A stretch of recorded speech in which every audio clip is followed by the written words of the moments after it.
8 नवंबर 2016 को वजीर आजम नरेंद्र मोदी साहब टीवी के ऊपर आते हैं और ये ऐलान करते हैं कि 4 घंटे के अंदर अब 500 रुपये और 1000 रुपये की नोट खत्म हो जाएगी।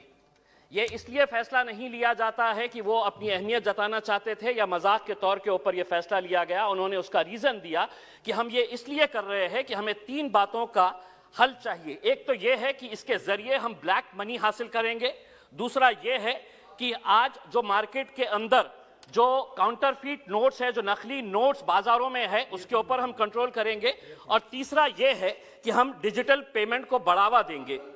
मैं आज ये सवाल करना चाह रहा हूं कि 2016 से आज 2020 है, उस वक्त जो बातें की गई थी और 2020 की हकीकत क्या है वो मैं आपको बताना चाहता हूं। ब्लैक मनी के बारे में उस वक्त बताया गया था कि 3 से 4 लाख करोड़ रुपया ब्लैक मनी का निकाला जाएगा, तो निकला कितना? 1.3 लाख करोड़ रुपीस निकला। जो काउंटरफीट नोट्स 2016 के अंदर जब ये डिमोनेटाइजेशन किया गया तो उस वक्त 6.32 लाख पीसेस नोट्स जो थे, जो काउंटरफीट नोट्स थे, वो मिले थे। 2020 के मैं आपको आंकड़े बताता हूं कि नकली नोटों का चलन आज भी कितना है, तो 18.87 लाख पीसेस आज भी नकली नोटों के आरबीआई और अलग अलग बैंक्स के अंदर। यानी कि इसका मतलब यह हुआ कि ना तो ब्लैक मनी हासिल हुई और ना जो नकली नोट थे उसके ऊपर आप काबू पाए। डिजिटल पेमेंट यकीनन थोड़ा बड़ा है, लेकिन उसके लिए क्या इतना बड़ा फैसला लेना कि हम डिमोनेटाइजेशन करेंगे, ये गलत है।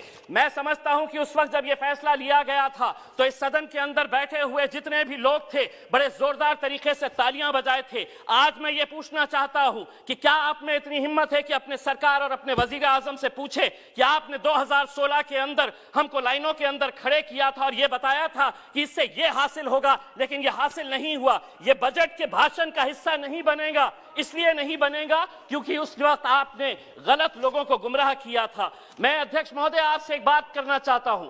मैं ये सवाल भारतीय जनता पार्टी से नहीं करना चाहता हूं क्योंकि माइनॉरिटीज का इनसे कोई लेना देना नहीं है, लेकिन the so called secular parties जिनके बीच में मैं यहां पर बैठा हूं, माइनॉरिटी के बजट के अंदर 1024 करोड़ रुपए की कटौती की गई है। क्या वजह है कि यह मुद्दा सिर्फ इम्तियाज जलील उठाएगा? वो लोग जो मुसलमानों के नाम के ऊपर वोट मांगने का काम करते हैं, कितने लोगों ने इस मुद्दे को उठाया है, हम ये सवाल करना चाहते हैं। 1024 करोड़ रुपए की कटौती माइनॉरिटी बजट के अंदर कर दी गई है।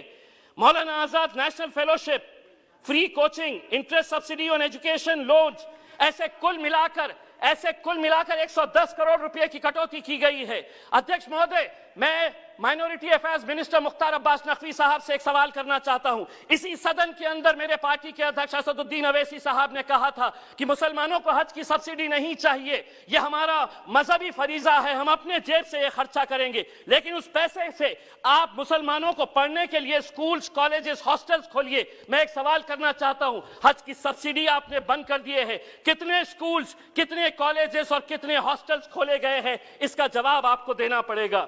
दूसरी बात यह है कि हम ये कहते हैं, वित्त मंत्री जी, कि हम ये कहते हैं, बड़ा गर्व कहते हैं कि हमारा देश कितना आगे जा रहा है। पेट्रोल और डीजल के मामले में हम किसके साथ मुकाबला कर रहे हैं? हमारे से आगे कौन कौन देश है साउथ ईस्ट एशिया के अंदर, जिसमें नेपाल है, भूटान है, जिसमें मलेशिया है और जिसमें पाकिस्तान है। ये सभी देशों के अंदर पेट्रोल और डीजल की कीमत क्या है आप अच्छी तरह से जानते हैं। और हम ये कहेंगे कि नहीं, पेट्रोल और डीजल हम बजट के अंदर इसका जिक्र नहीं करेंगे, लेकिन धीरे धीरे 1-2 रुपये बढ़ाते रहिएगा। आपका समय समाप्त हुआ है। अध्यक्ष महोदय, दूसरी बात यह है कि आपने ये ऐलान किया है कि 100 सैनिक स्कूल्स बनाएंगे। हम ये आपसे अनुरोध करेंगे कि औरंगाबाद में भी एक सैनिक स्कूल बनाया जाए करके। दूसरी बात यह है कि आप बैंक्स बेच रहे, आप एयर इंडिया बेच रहे, आप हर चीज बेच रहे, लेकिन आप बैंक्स अगर बेच रहे हैं तो मैं आपसे कुछ सवाल करना चाहता हूं। ये आरटीआई के अंदर आरबीआई के जरिए ये सवाल का जवाब मिला है कि पिछले कुछ सालों के अंदर 50 विलफुल डिफॉल्टर्स जो बड़े बड़े धन्ना सेठ है, जिसके बारे में अध्यक्ष महोदय सिर्फ एक मिनट, तो उसके लिए 68,600 करोड़ का राइट ऑफ किया गया है। एक पुणे में आरटीआई एक्टिविस्ट है विवेक वेलनकर, इसने 12 पीएसबी बैंक जो है पब्लिक सेक्टर बैंक्स, इसका सर्वे किया, पूरे आरटीआई से डॉक्यूमेंट्स निकाले हैं और उसके अंदर यह पता चला है आपकी दौरे हुकूमत के अंदर पिछले 8 सालों के अंदर, बस एक मिनट, पिछले 8 सालों के अंदर 6.32 लाख करोड़ रुपए लोन राइट ऑफ किया गया है। अब आप जवाब देते वक्त ये कहेंगे कि राइट ऑफ का मतलब ये नहीं है ये पैसा नहीं लिए, लेकिन सिर्फ महज 7%। तो कंक्लूड 1 मिनट में, हाफ ए मिनट में कंक्लूड कीजिए। अध्यक्ष महोदय, तो ये जो पैसा लोग लेकर जा रहे हैं, कौन लोग हैं जो आज दुबई में बैठकर, लंदन में बैठकर ऐश कर रहे हैं, इनके बारे में मैं सिर्फ इतना ही कहना चाहूंगा, ये जो अमीर शहर है बड़े शौक से गरीबों का हक खा जाते हैं, क्या ये रात को अपने बिस्तर पर धन्यवाद, धन्यवाद श्री एन के प्रेमचंद्रन जी।